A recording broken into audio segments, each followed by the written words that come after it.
Olá, sou o professor Yuri, professor de História e Expansão. Hoje a gente vai continuar falando da Segunda Guerra Mundial, dessa vez com seu revés sobre o eixo, né, gente? Na última aula a gente falou um pouco sobre aquela questão que levou a Alemanha nazista a ser o principal agente causador da Segunda Guerra Mundial, o pan-germanismo, o nacionalismo, a própria...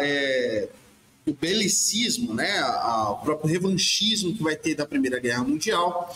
Então, são fatores que levam a Alemanha a se expandir no continente europeu. Gente, muitos historiadores falam que a Segunda Guerra Mundial ela não começa ali especificamente com a invasão da Polônia, mas ela começa antes. Alguns historiadores colocam a Segunda Guerra Mundial começando ali na Guerra Civil Espanhola, que já pode ser um ensaio daquilo que vai acontecer na Segunda Guerra, né? Por quê? Porque a modernidade, gente, ela teve o seu maior ápice, sua maior força com a Segunda Guerra Mundial, onde as três principais ideologias modernas se enfrentaram no campo de batalha. A primeira posição, o liberalismo, o capitalismo, a democracia, representada por países como Estados Unidos, Inglaterra, França. A segunda posição, que é o socialismo, o comunismo, que vai ser representado principalmente pela União Soviética. E a terceira posição, a terceira via, que é o fascismo. Então, gente, no campo ideológico, essas três forças se embatiam, né? Sempre ali em conflitos internos, em brigas de rua, em debates ideológicos, mas vai ser na Segunda Guerra Mundial e na Guerra Civil Espanhola que essas três doutrinas políticas, essas três grandes ideologias modernas vão se enfrentar no campo de batalha. Então, a Guerra Civil Espanhola ela serve como um ensaio, mas ela não teve uma amplitude como vai ter a Segunda Guerra Mundial. Outros historiadores colocam o começo da Segunda Guerra Mundial com a invasão japonesa da Manchúria, em 1934, e depois com a Guerra Sino-Japonesa, a guerra entre os chineses e japoneses em 1937. Outros colocam o começo da Segunda Guerra com a guerra ítalo-etíope, né? Então, a invasão da Itália, da Abissínia. Gente, isso entra num conflito colonial, ele não chega a ser um conflito que envolve mais agentes, né? O que vai causar a Segunda Guerra Mundial, de fato, vai ser a Alemanha invadindo a Polônia, em conjunto com a União Soviética. Então, havia uma tendência, gente, de as ditaduras se unirem para derrotar as democracias. Então, quando a gente vê aquela questão do pacto Molotov-Ribbentrop, que foi a aliança entre a União Soviética e a Alemanha nazista, nós percebemos que a verdadeira intenção do Stalin era enfraquecer os países ocidentais, os países democráticos do Ocidente, né? Então, ele nunca esperou, por exemplo, que fosse conquistada a França do jeito que foi. Uma humilhação que, em 6 semanas, o exército alemão destruiu um dos maiores exércitos do mundo, com equipamento melhor, com mais soldados e com ajuda britânica, né? Então, Stalin, por exemplo, ele esperava uma guerra de atrito. E uma guerra de atrito, uma guerra de trincheiras, era tudo que Hitler não queria. O Hitler ele foi entusiasta com a nova doutrina militar alemã. A nova doutrina do quê? Da Blitzkrieg.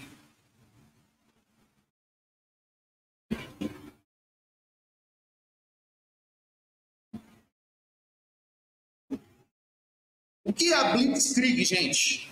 Blitzkrieg é a guerra relâmpago.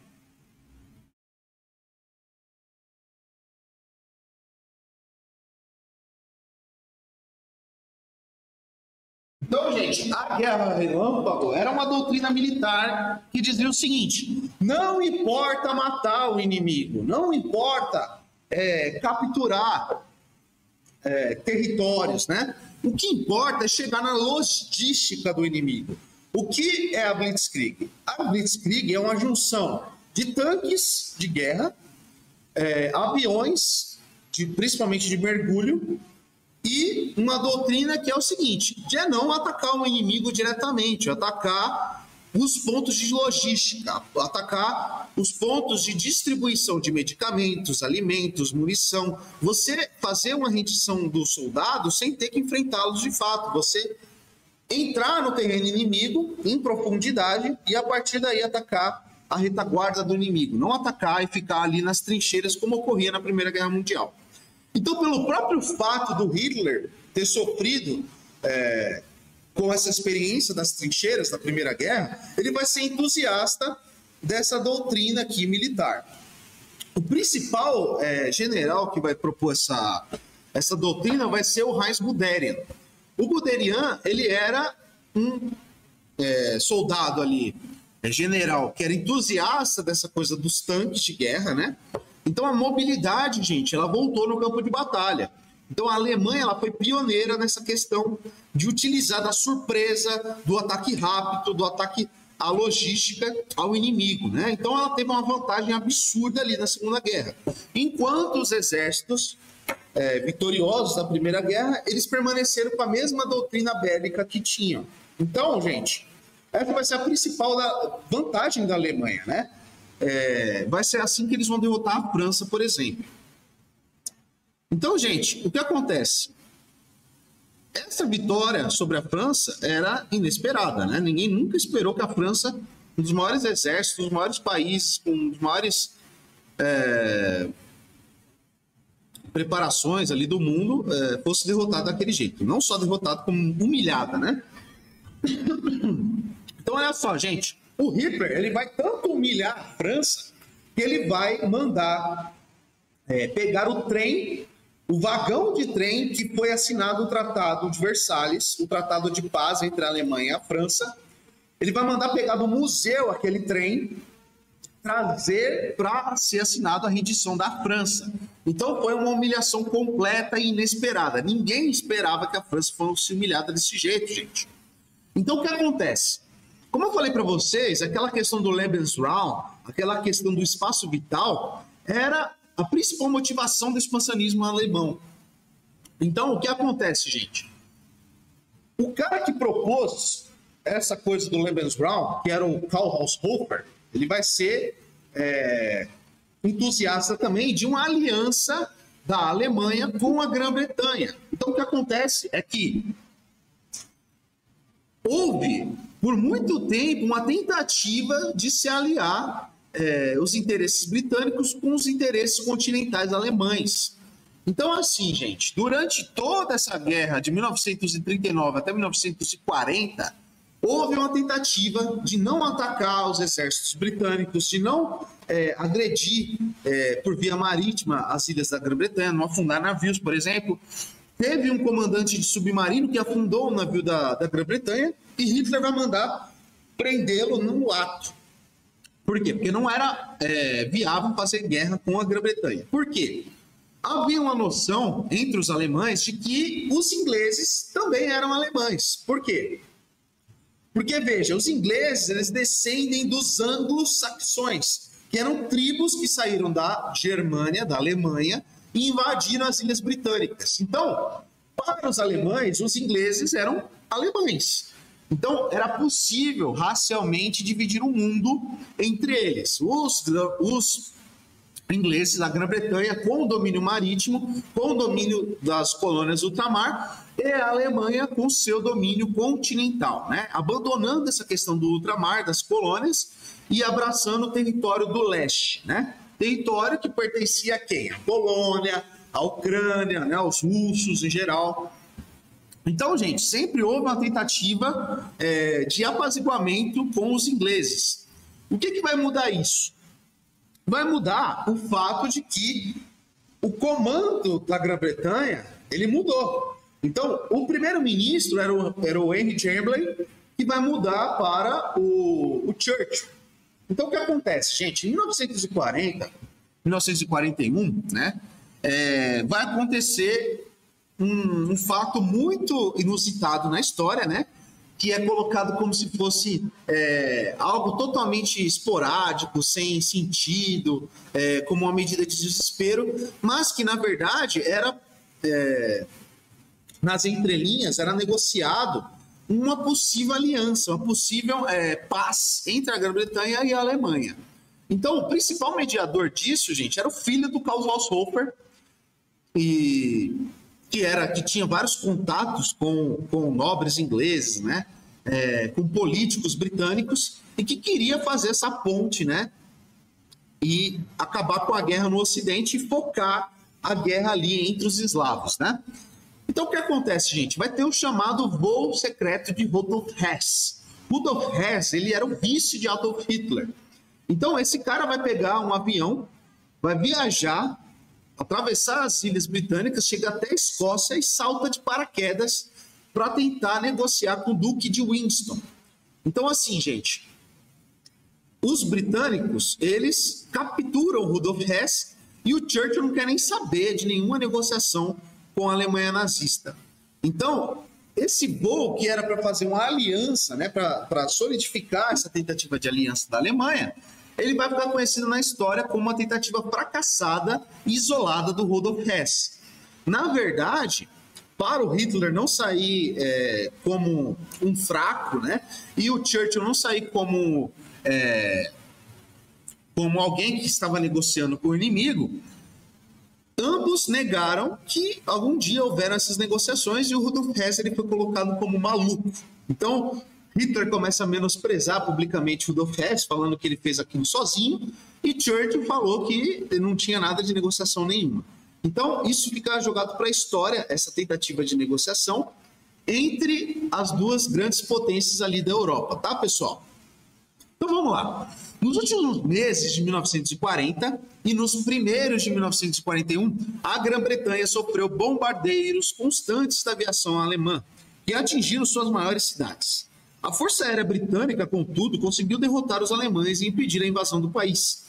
Com a entrada da Itália na guerra em junho do mesmo ano, abriram-se novas frentes de combate, que levaram o eixo, Alemanha, Itália e Japão, a ocupar em 1941 a Iugoslávia, a Grécia e o Egito.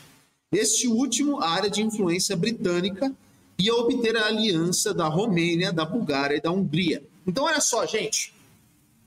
O pan-germanismo ele foi o principal fator de expansão ali do território da Alemanha. E na Itália não era diferente. O Mussolini queria ressurgir com o Império Romano. Então, os territórios da Grécia, do Egito, eram muito caros para os romanos, né? Então, o Mussolini ele tentou invadir a Grécia, tentou invadir o Egito e foi humilhado. Os exércitos italianos simplesmente não tinham preparo, não tinham equipamento, não tinham condições de compreender uma guerra daquele tipo. Então, a Alemanha tem que ajudar o seu aliado, né? Vai ser algo muito interessante, gente, o fato do eixo ser totalmente descoordenado. O eixo, ele agia de forma descoordenada, de forma desorganizada, sem nenhuma combinação dos aliados entre si. Então, a Itália invade a Grécia, invade o Egito, sem avisar a Alemanha. E os alemães vão lá ter que intervir nas guerras do Mussolini, né? Então, o que acontece, gente? Com o fracasso da negociação do Rudolf Hess, a Alemanha não tem outra alternativa senão atacar as Ilhas Britânicas. Mas veja, quem dominava os mares era a Grã-Bretanha. Ela tinha a maior armada do mundo, a mais preparada. Então, quem dominava os mares era a Grã-Bretanha. A única condição, a única capacidade que os alemães tinham de atacar a Grã-Bretanha é através dos aviões. Então, vai ser através do uso de radares pelos britânicos que a Força Aérea Alemã é derrotada. A Alemanha ela não utilizava da tecnologia dos radares de forma efetiva, mas os britânicos eles conseguiram fazer isso 6 anos antes do começo da guerra. Implementar o sistema de radares que cobriam todas as ilhas britânicas. Então, quando aparecia alguma esquadrilha de alemães, os britânicos iam lá e conseguiam utilizar os seus aviões de forma eficiente. Então, a derrota dos alemães na Batalha da Inglaterra foi por conta do uso dos radares, pessoal.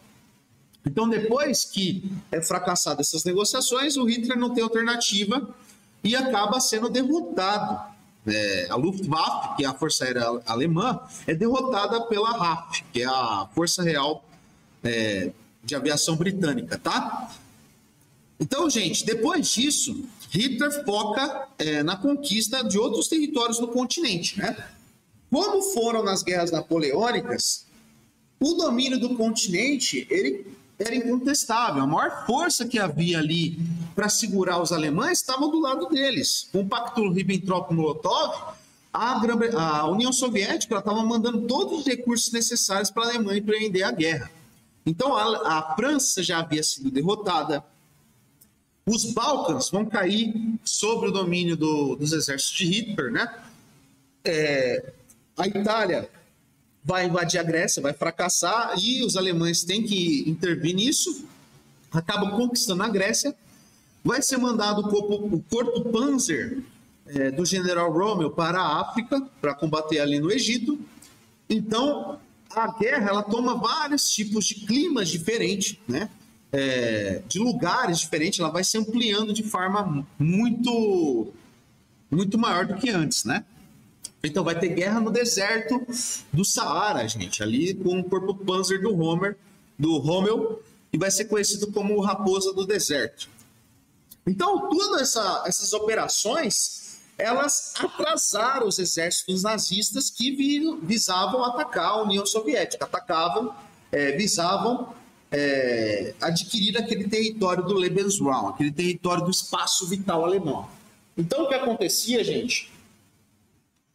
O que aconteceu é que houve um atraso da Operação Barbarossa, operação militar em homenagem ao imperador alemão do século XIV, que vai empreender, se eu não me engano, a Quarta Cruzada, que vai ser o Barba-Ruiva da Alemanha, né? Então, essa operação, ela marcou a maior operação militar da história, gente. A Operação Barbarossa com mais ou menos 2,5 milhões de homens, tá? Então, olha só, gente. Com a Europa Central nas mãos, os alemães começaram a expansão para o leste, iniciando a invasão da União Soviética, junho de 1941. A chamada Operação Barbarossa. Na Ásia, os japoneses apoderaram-se do norte da China e da Indochina e se expandiram pelo sudeste asiático e Pacífico Sul, tomando colônias britânicas, francesas e holandesas. A falta de matérias-primas era, contudo, o ponto vulnerável da produção bélica japonesa.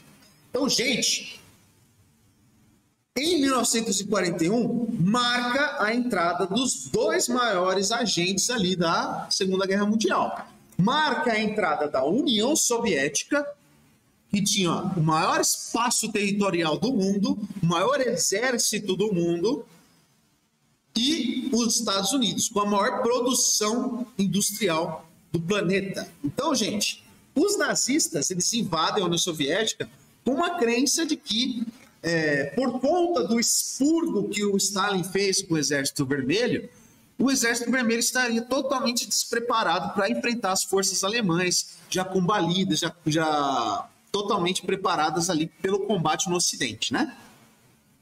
Então, havia uma crença de que era somente derrubar a porta que estava podre que todo o sistema soviético cairia. A população entraria em revolta com o sistema soviético, opressor, e se uniria aos esforços dos nazistas. Então, os nazistas acreditavam que seria uma operação rápida, gente. Que aquele território gigantesco da União Soviética seria conquistado em menos de 6 meses.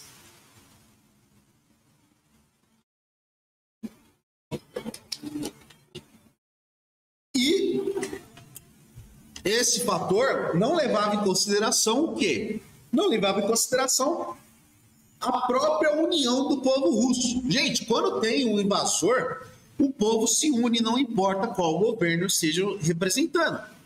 Então, muito pelo contrário do que aconteceu, vai ser a união do povo russo junto ao Stalin.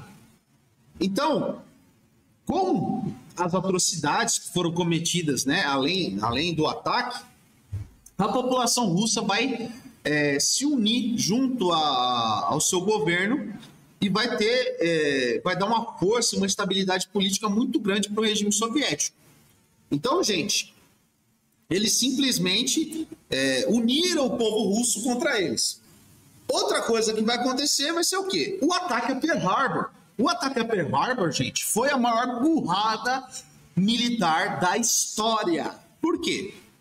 Porque, gente, os Estados Unidos, desde o fim da Primeira Guerra Mundial, adotaram uma postura isolacionista, ou seja, não queremos saber da guerra dos europeus, a gente não quer mais saber de guerra fora do território americano, a gente quer saber dos problemas aqui nos Estados Unidos, o resto do mundo a gente não quer saber. Muito diferente da postura dos americanos hoje, né? Mas essa postura isolacionista, ela perdurou até o ataque japonês de Pearl Harbor. Então, gente, esse presidente americano, Franklin Delano Roosevelt, ele vai ser eleito presidente dos Estados Unidos 4 vezes. Vai ser o presidente mais famoso e popular da história americana. Ele era totalmente a favor da entrada dos Estados Unidos na guerra, mas, politicamente, para fora, para os seus eleitores, ele falava que era isolacionista. Então, havia uma tentativa dos Estados Unidos de provocar um ataque. Como isso vai acontecer? Com o embargo do petróleo americano para o japonês. Gente, nessa época, os Estados Unidos eram o maior produtor de petróleo e exportador do mundo. Então, nessa época, quem era o maior comprador de petróleo americano? Os próprios japoneses, que estavam em guerra contra a China. Então, gente, quando os japoneses se apropriam daquele território da Indochina, que pertencia à França, né, que hoje é o Vietnã, o Laos, o Camboja, os Estados Unidos implementam um embargo ao petróleo americano para os japoneses, e como os japoneses não tinham fontes de petróleo em seu território, eles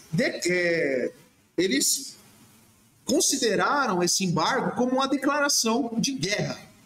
Então, o que aconteceu? Os Estados Unidos eles tinham informações de todas as movimentações militares japonesas por conta da quebra de criptografia dos códigos secretos japoneses. Eles sabiam isso 6 meses antes, alguns meses antes, não é mais ou menos 6 meses antes do ataque a Pearl Harbor. Então eles sabiam que iam ser atacados pelos japoneses. Então, tanto o Japão quanto os Estados Unidos perceberam que a guerra marítima ela mudou de natureza. Por quê? Não eram mais os encouraçados, ou seja, navios gigantescos, cheios de canhões, que levariam à guerra marítima. A guerra marítima mudou para os porta-aviões. Então, o que era o principal de uma força marítima? Os aviões e os porta-aviões. Você combater uma armada não frente a ela, mas de longe, mandar os seus aviões de longe e derrubar e afundar os navios do seu inimigo sem mesmo entrar em contato com a armada dele. Então, olha só, gente, o próprio ataque de Pearl Harbor, ele vai utilizar a força de porta-aviões. Mas, como os Estados Unidos já sabiam que iam ser atacados, tiraram os seus principais porta-aviões do porto e deixaram somente em Pearl Harbor, no Havaí, que era a principal força ali dos Estados Unidos no Pacífico, somente os navios obsoletos. Então, quando os japoneses atacaram Pearl Harbor, eles simplesmente trouxeram a maior potência industrial do mundo contra eles, com recursos ilimitados e com uma revanche absurda, né? Então, no momento que os japoneses atacam, os americanos eles vão ter o que a gente chama de casus belli, causa para guerra. Então, gente, nesse momento toda a população americana se revolta e aí sim os Estados Unidos eles entram na Segunda Guerra Mundial. Nesse momento, gente, é colocado a política do Lend-Lease. O que é essa política? É o pagar e levar.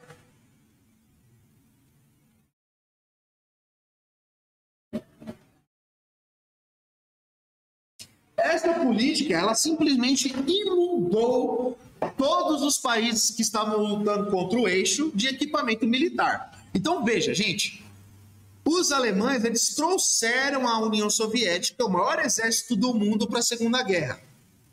Os japoneses trouxeram a maior potência industrial, maior economia do mundo para a Segunda Guerra. E esses dois países vão se unir, gente. Os três campos ideológicos, como eu falei para vocês, eles vão se degladiar na Segunda Guerra Mundial. Primeiramente, os comunistas, os fascistas lutando contra as democracias liberais. Porém, com a Operação Barbarossa, o que vai acontecer vai ser uma união entre a esquerda e a direita, os capitalistas e os socialistas, para derrotar o eixo, para derrotar o fascismo e o nazismo.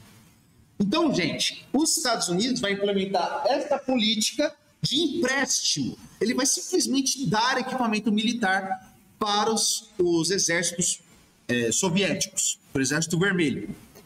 Então, gente, era simplesmente impossível a Alemanha ganhar a Segunda Guerra Mundial depois que esses dois agentes entraram em jogo. Então, o que vai acontecer, gente? Vão ter 3 batalhas que vão mudar totalmente os rumos da Segunda Guerra Mundial. Que até então eram somente o eixo atacando, né? A Alemanha com batalhas inacreditáveis que eles sempre venciam. Então era um exército que estava com aquela fama de ser invencível. Tanto o exército alemão quanto o exército japonês. Os italianos não, eram só humilhados. Mas o exército alemão e o exército japonês tinham aquela fama de invencíveis. O que vai mudar isso? São 3 batalhas, gente, que vão mudar a Segunda Guerra Mundial para sempre. É que a partir daí, o eixo entra na defensiva. Então, olha só, gente. Vai ser a primeira batalha de Moscou.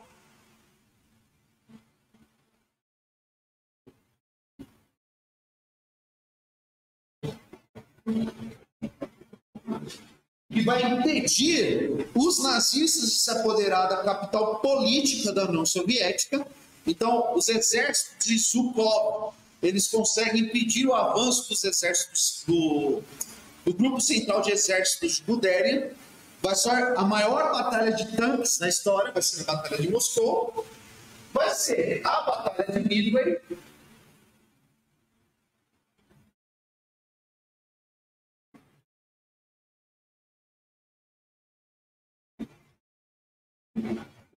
Batalha do meio do caminho, que era uma ilha entre as ilhas havaianas e as ilhas japonesas. Então essa ilha tem esse nome.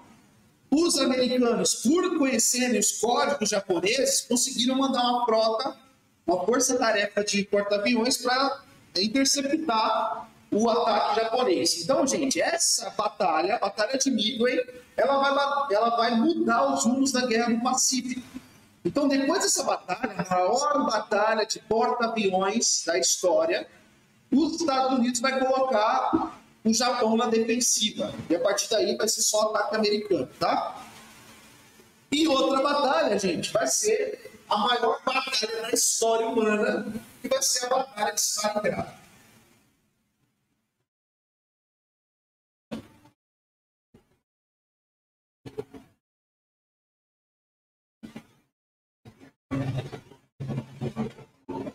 Então, gente, essas 3 batalhas, elas vão mudar os rumos da Segunda Guerra Mundial.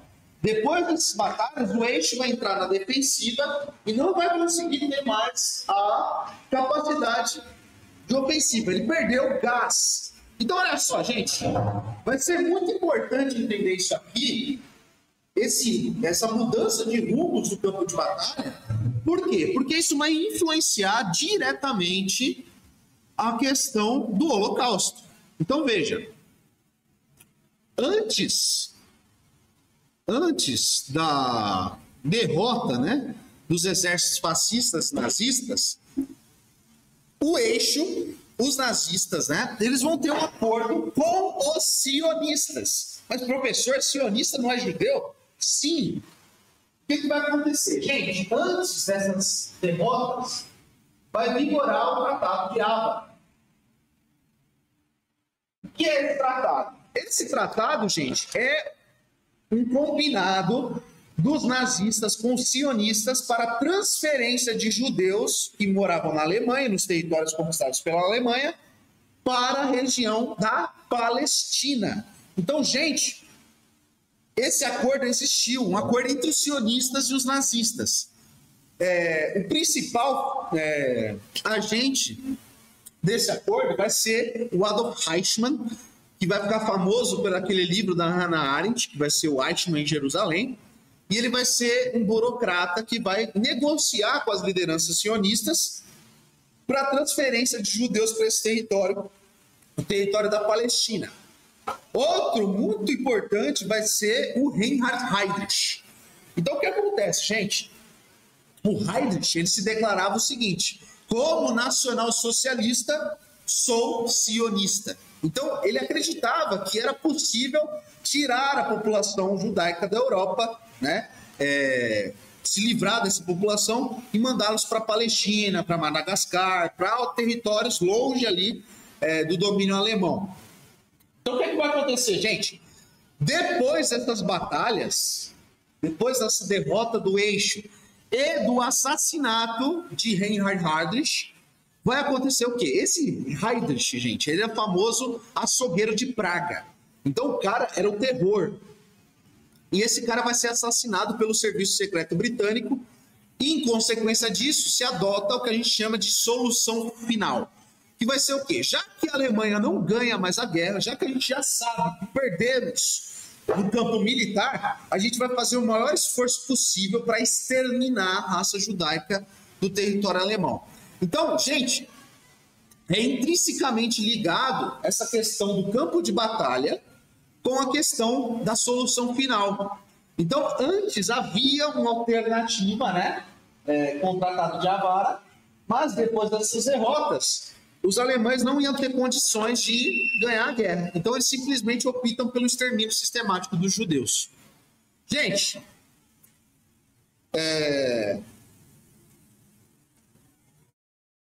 essa foi a aula de hoje. Eu recomendo vocês pesquisarem documentários sobre essas 3 batalhas. Todas essas batalhas têm documentários no YouTube. Pesquisem sobre o Tratado de Avara. E essa foi a aula de hoje. Obrigado. Tchau, tchau.